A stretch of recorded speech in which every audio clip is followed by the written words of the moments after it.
Arrival of the Smiths. The moving van, a metallic beast groaning under the weight of the Smiths' aspirations, finally shuddered to a halt.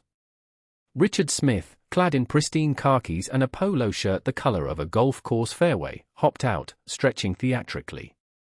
Brenda followed, adjusting her oversized sunglasses and smoothing down a floral sundress that screamed suburban chic. "Perfect," Richard declared, surveying their new home.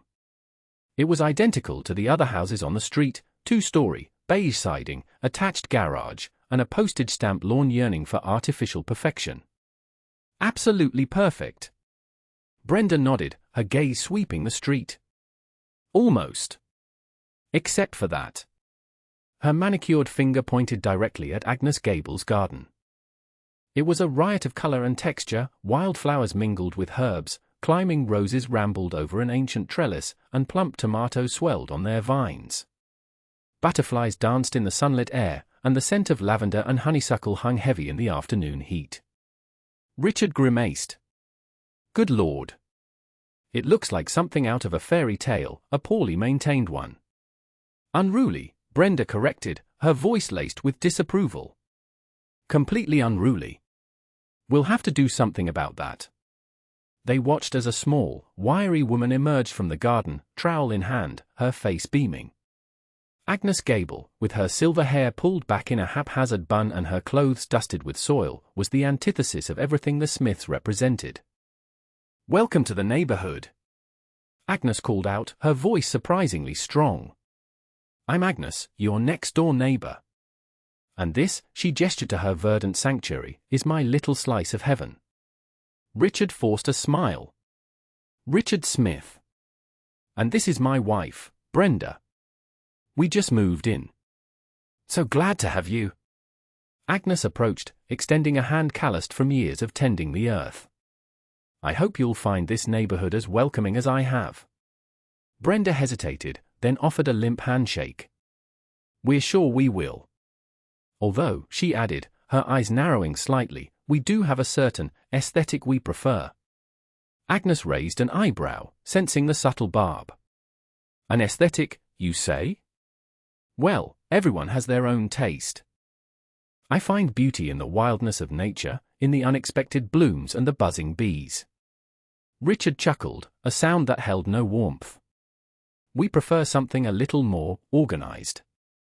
Something that reflects the pride we take in our property."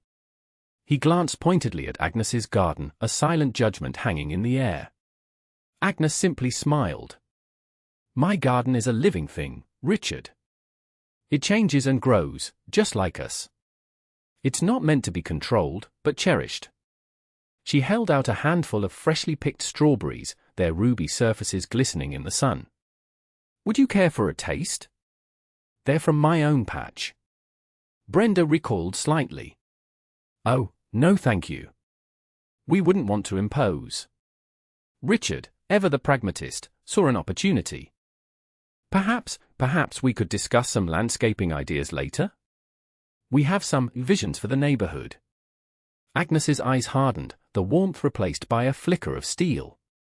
"My garden is not up for discussion, Richard. It's been here for longer than you've probably been alive.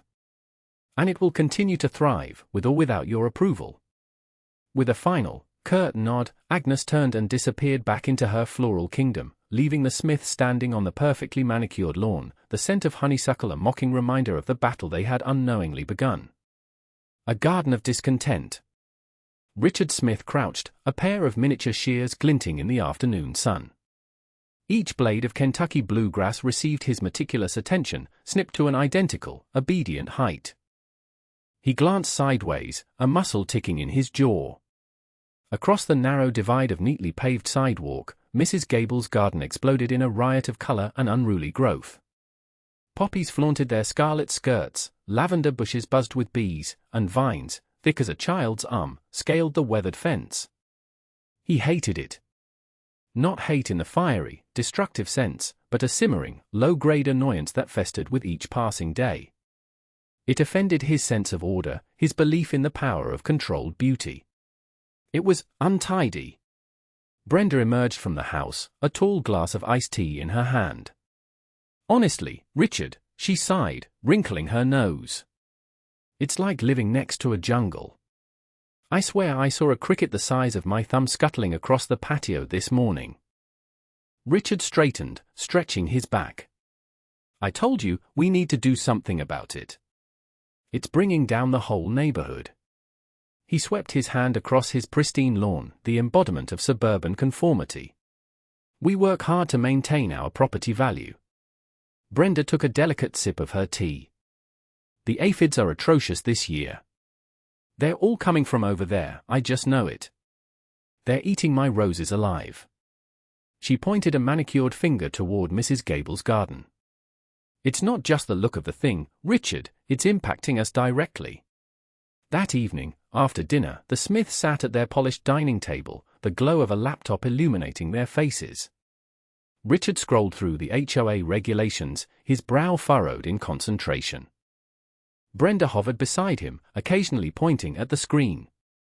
Here, she said, tapping the display with a crimson-painted nail. Section 4, subsection B, all properties must maintain a neat and orderly appearance. See? That gives us something to work with. Richard squinted. Neat and orderly is subjective. We need something more concrete. He continued scrolling, muttering under his breath about a nuisance foliage and acceptable ground cover. After an hour of fruitless searching, Brenda leaned back in her chair, defeated. This is ridiculous. There's nothing specific about overgrown gardens. There's got to be something, Richard insisted, stubbornly refusing to give up. He navigated to the complaints section of the HOA website, his fingers flying across the keyboard. Wait, Brenda said suddenly, her voice sharper. Look at this. The previous owners of our house filed a complaint about Mrs. Gable's garden 15 years ago. Richard stopped typing, his gaze fixed on the screen.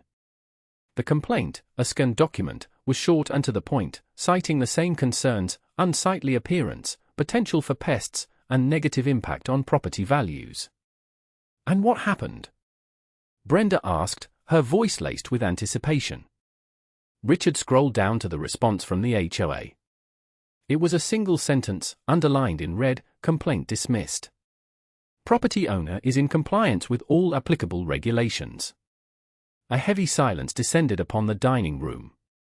Richard slammed the laptop shut, the sudden noise echoing in the stillness.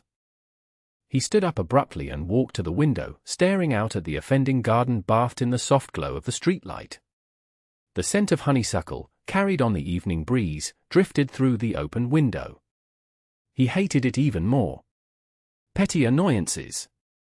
The Smiths' party pulsed through Agnes Gable's bones, an intrusive bass vibrating the very timbers of her four-poster. Earplugs had failed, a pillow offered no solace. Even her own humming was swallowed by the din, an amplified circus of revelry.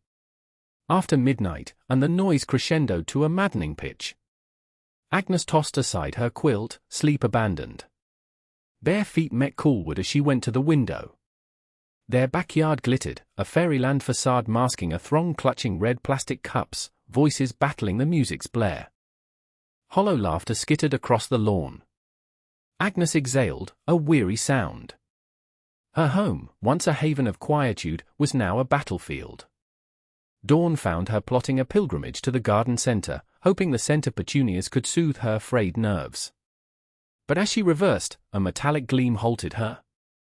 Richard Smith's SUV sat square across her driveway, a chrome and steel barricade. Ample space remained on either side. This was intentional. Irritation flared. The thought of confronting Smith's oily charm curdled her stomach. She dialed the non-emergency line. The dispatcher, a kindly voice in the void, promised assistance, but warned of delays.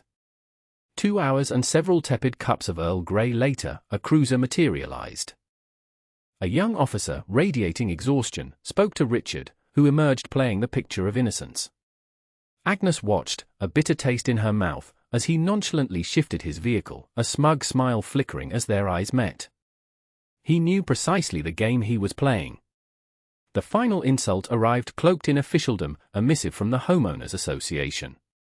Brenda Smith, it transpired, had lodged a formal complaint against Agnes's garden.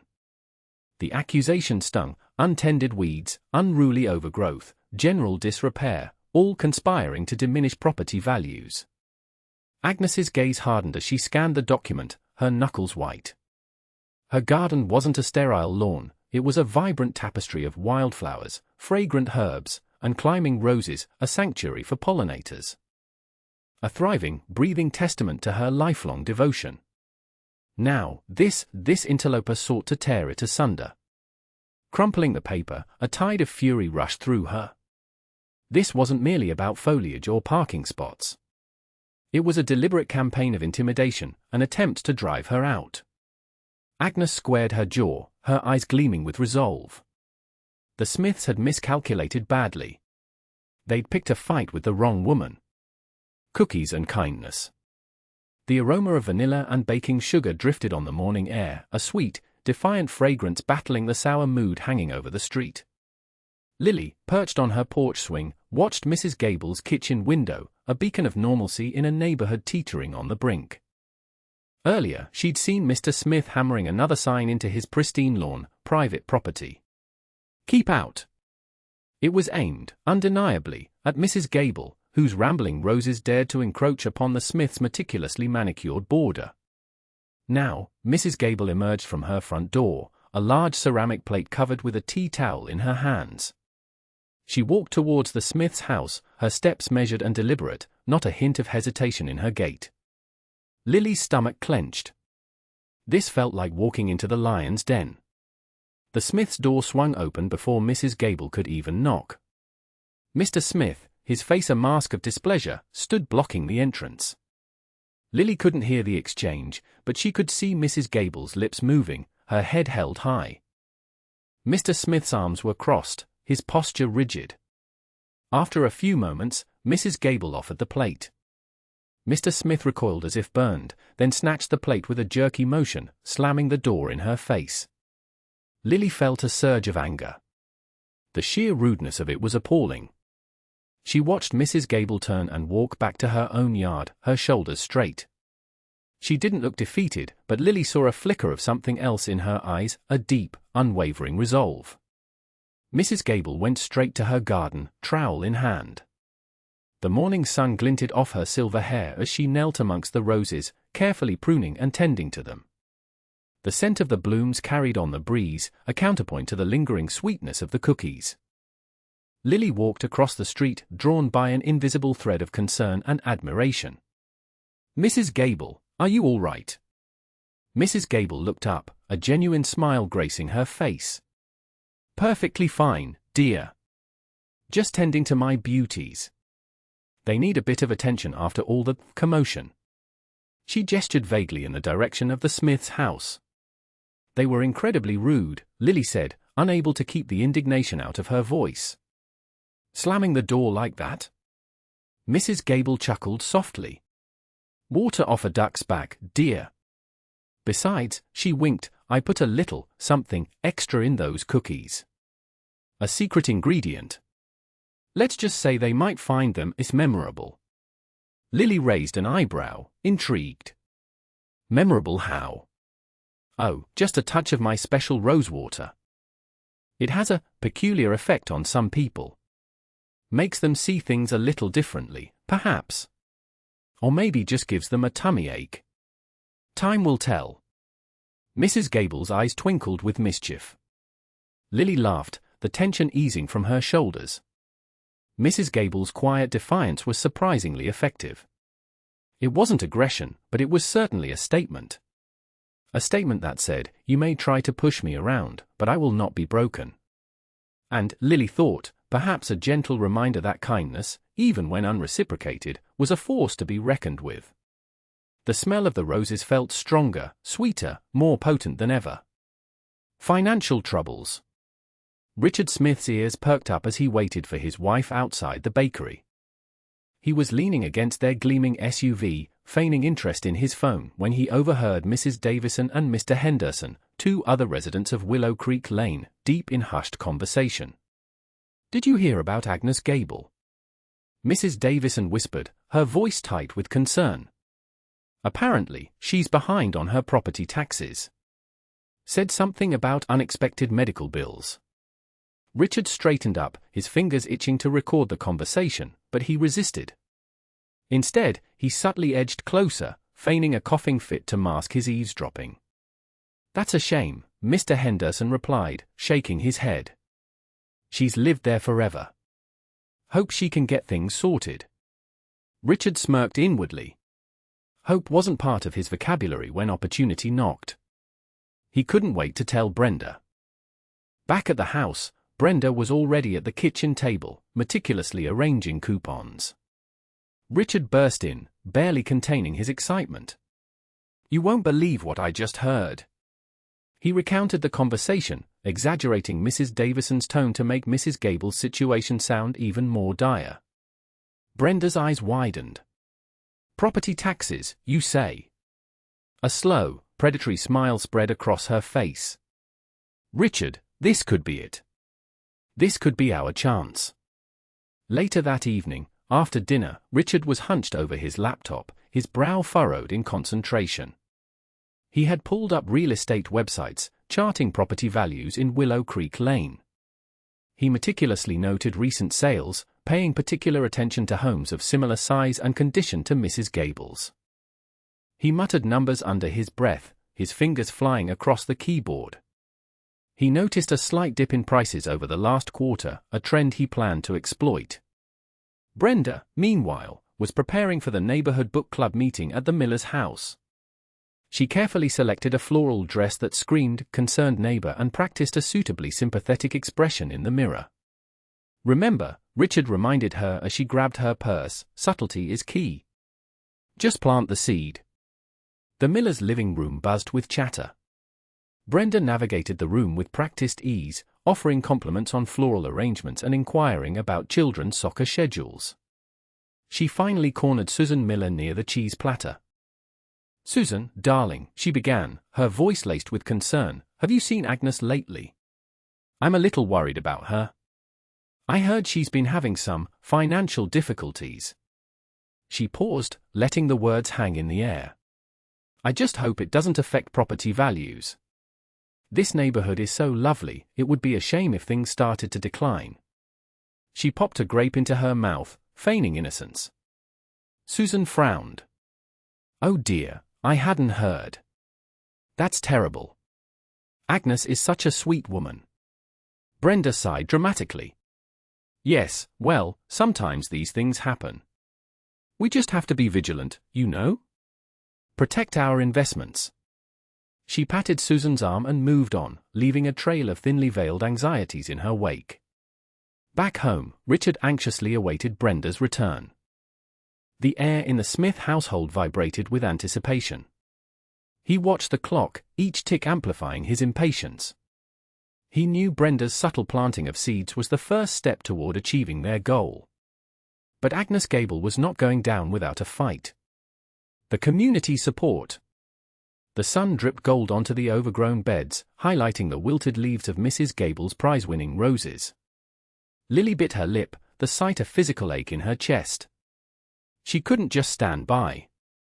Taking a deep breath, she marched to the Thompson shed and grabbed the spare rakes and trowels, her mind already a whirlwind of plans. First, reinforcements. She gathered the neighborhood kids, a motley crew of aspiring astronauts, mud pie architects, and professional scooter riders. She spoke with a fiery passion that surprised even herself, explaining Mrs. Gable's predicament and how they could help. Her garden, Lily declared, is more than just flowers.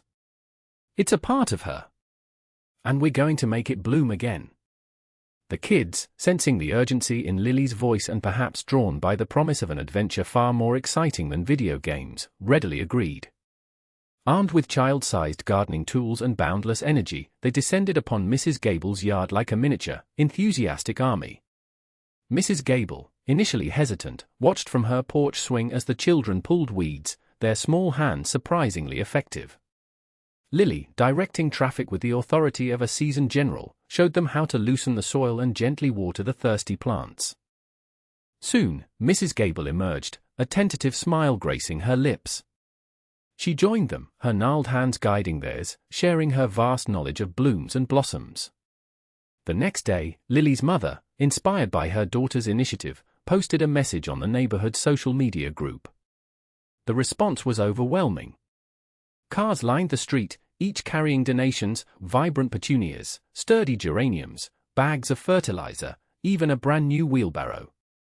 Mrs. Henderson, known for her legendary tomato crop, delivered a dozen seedlings, their leaves already unfurling with promise. Mr. Abernathy, a retired carpenter, offered to repair the crumbling trellis. The garden transformed. Colors exploded, the fiery red of salvia, the sunny yellow of daffodils, the deep purple of irises. The air buzzed with the happy drone of bees and the laughter of children. Mrs. Gable, her eyes sparkling, walked among the flowers, touching each petal with reverence.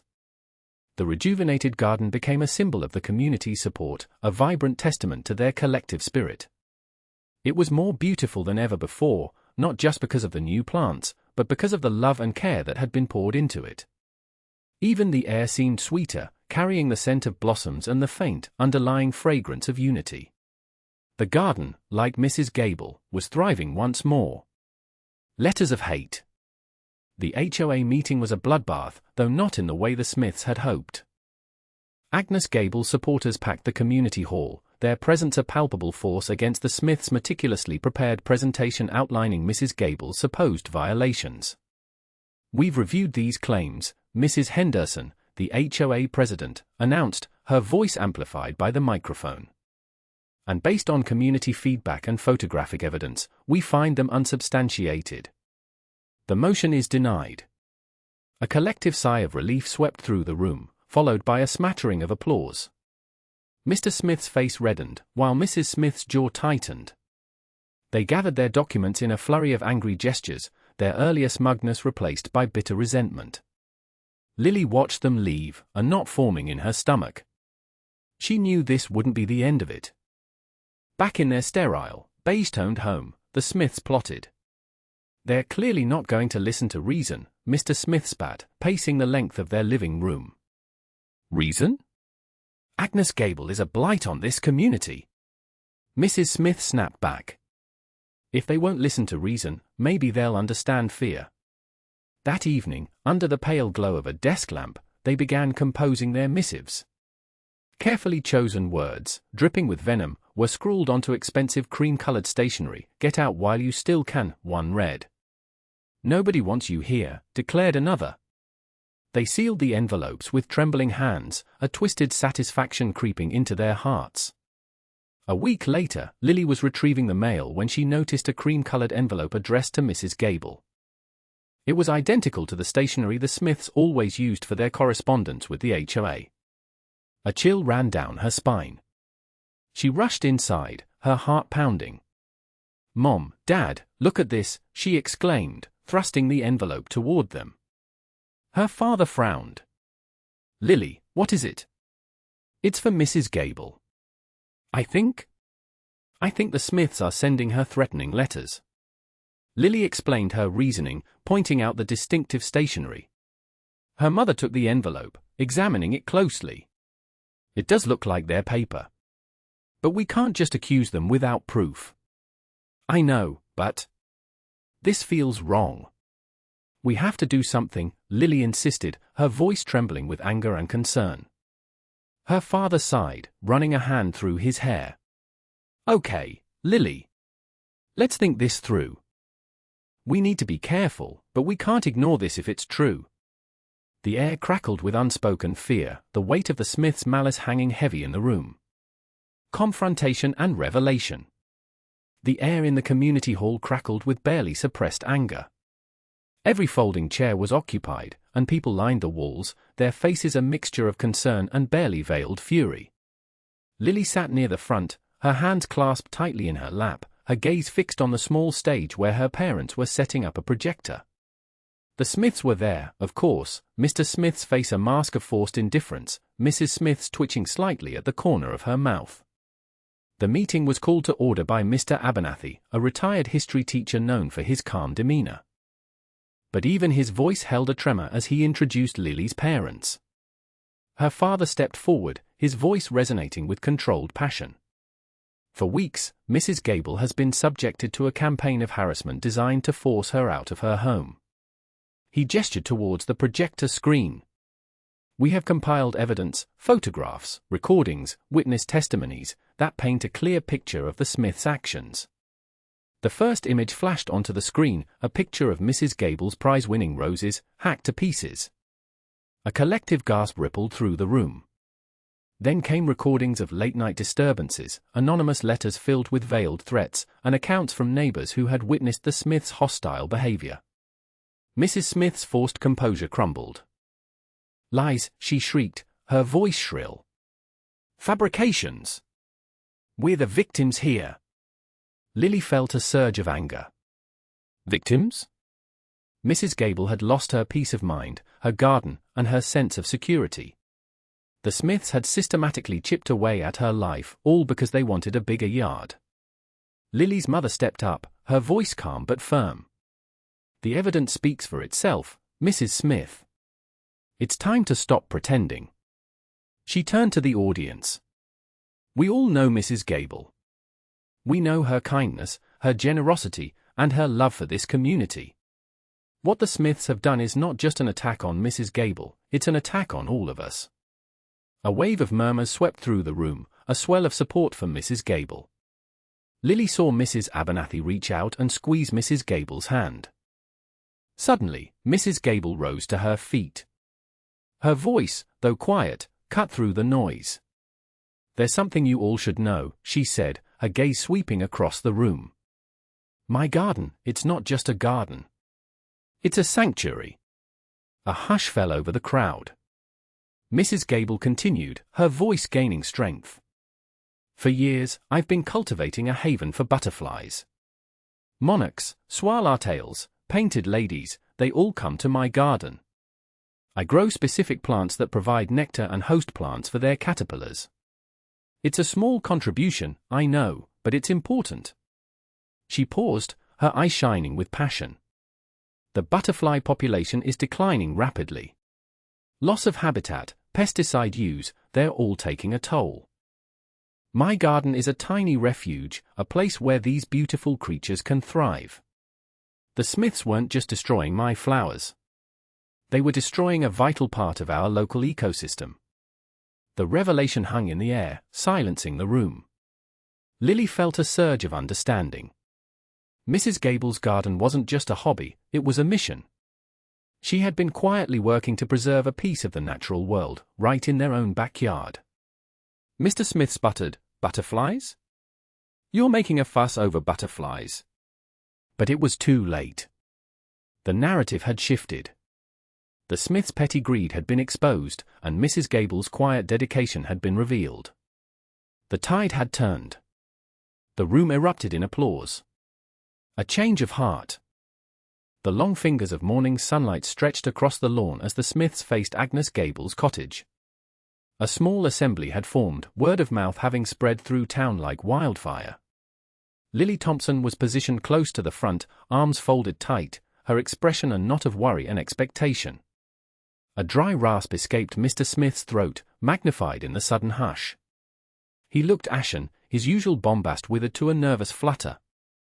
"Mrs. Gable," he started, his voice catching, "and everyone, we're here to express our deepest regrets." Mrs. Smith edged forward, her eyes betraying recent tears. "We acted with utter selfishness, blind to the consequences of our actions. It was wrong of us to pressure you, Mrs. Gable, to abandon your home." A restless murmur rippled through the onlookers. Agnes Gable, framed by her porch, remained an enigma, her features inscrutable. "We realize mere words can't erase the pain we inflicted," Mr. Smith pressed on. "We want to atone, to earn back your trust, and to invest in the community we so carelessly disregarded." He indicated a collection of gardening implements they had brought. "We'd like to begin by tending your garden, Mrs. Gable. Clearing the overgrowth, planting new life, assisting in any way to restore your butterfly haven." Agnes Gable descended the porch steps, her gait deliberate but steady. She halted before the Smiths, her gaze sharp and unwavering. "Deeds carry more weight than rhetoric," she stated, her voice resolute. "Let's see if your actions mirror your apology." Without pause, Mr. Smith seized a shovel, plunging it into the choked flower beds. Mrs. Smith mirrored his action, yanking weeds with surprising fervor. The crowd observed, silent arbiters of their sincerity. Lily Thompson, detecting a genuine effort, felt a spark of optimism ignite within her. She advanced and joined them, taking up a trowel and kneeling beside Mrs. Smith. Others followed suit, and soon the garden hummed with focused activity. Beneath the warming sun, the Smiths labored diligently, their initial unease dissolving into a shared sense of purpose. They nestled vibrant petunias, delicate lavender, and richly scented honeysuckle into the soil, transforming the neglected patch into a tapestry of color and fragrance. As the day matured, the atmosphere noticeably shifted. Early suspicion waned, replaced by a tentative hope. The Smiths, perspiring and earth-stained, exchanged smiles with their neighbors, their faces reflecting a newfound humility. In the twilight, as the sun sank below the horizon, painting the garden in hues of gold, Agnes Gable finally spoke. "The butterflies will be pleased," she remarked, the ghost of a smile playing on her lips. "And so am I." The Smiths, drained but immensely relieved, shared a grateful glance. They understood the path to forgiveness was a marathon, but they were prepared to walk it, one step at a time. The subsequent weeks witnessed the Smiths embracing a life of community service.